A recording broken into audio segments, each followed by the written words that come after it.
তেত্রিশ বছর কাটল, কেউ কথা রাখেনি।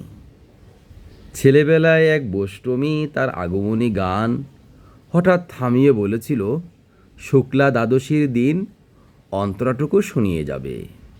তারপর কত চন্দ্রভোগ অমাবস্যা এসে চলে গেল, সেই বৈষ্টমী আর এলো না। 25 বছর প্রতীক্ষায় আছি। মা বাড়ির মাঝি নাদের আলী বলেছিল, বড় হও দাদা ঠাকুর, তোমাকে আমি 3 প্রহরের বিল দেখাতে নিয়ে যাব। সেখানে পদ্ম ফুলের মাথায় সাপ আর ভ্রমর খেলা করে। নাদের আলী, আমি আর কত বড় হব? আমার মাথায় ঘরের ছাদ ফুঁড়ে আকাশ স্পর্শ করলে তারপর তুমি আমায় 3 প্রহরের বিল দেখাবে। একটাও রয়্যাল গুলি কিনতে পারিনি।